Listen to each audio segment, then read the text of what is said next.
Sensei was such an influential part of my life, leaving my little farm town of Manuka, Illinois, where I grew up, and coming to college to begin a life of pursuit of performing as an artist was daunting in many ways, and to sort of fall comfortably nestled under his wing was a profoundly affecting blanket of security. Our relationship is not like just plain school teacher and student, more of father and sons and daughters. We can rehearse until 11 o'clock or 12 o'clock at Granite. And of course all the restaurants is closed.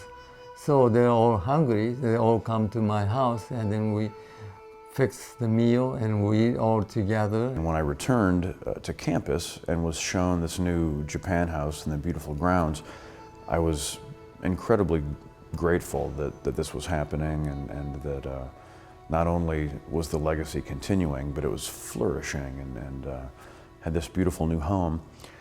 And just coincidentally, somebody said, I'm not sure if they've run out of funding or if they've run into some snags, but there's supposed to be a couple of wooden accessories here. And I immediately perked up and said, that's my department. I would be so grateful for the opportunity to give anything back to this institution that has taken such good care of me. I recommend that how about gazebo or azumaya in Japanese. That is one of the key points in the Japanese garden where one can walk around, and sudden shower or very hot sunny days one can hide in the shade of the roof and then rest. So I sent him some of the traditional sketches of azumaya existed in Japan. So from there he created his own addition, and so become beautiful east and west are blended in Japanese garden. Originally, when I was studying theater here, and I saw Shozo's designs for the stage and his designs for every aspect of the show, down to our makeup and our costumes and the lighting, I was really taken with how everything you make you can consider part of a picture. Anything you're placing anywhere, you can imagine it's part of the greater canvas. And so I tried to imagine this sort of like a painting, because I knew we'd be looking at it from across the pond as part of a landscape. And so I tried to let his teaching influence every decision I made, down to the choice of hammer.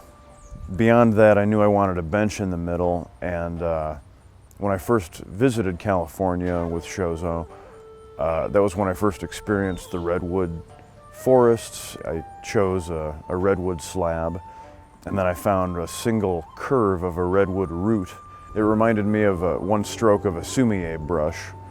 I wanted to add some beautiful Eastern influenced curves to it, and there are some great architects in California from the turn of the 20th century, the Green and Green brothers. And they took the craftsman style of the period and added these sort of Asian curves. And I thought emulating that would make a nice homage to combine the sort of Eastern and Western ideas. Because of this rectangular design and this structure to be, and this openness, instead of just plain flat cement floor, I thought it needs some sort of design.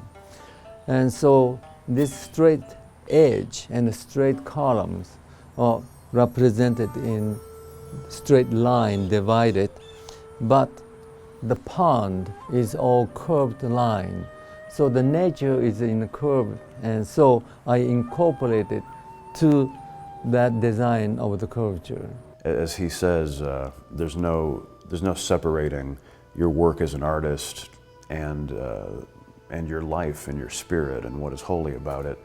And so for me, the theater is my church as much as any house of worship, and so this is a part of where I worship. My family has always been very active in the Catholic Church in my hometown, and I put in a lot of time there serving, and my parents still do.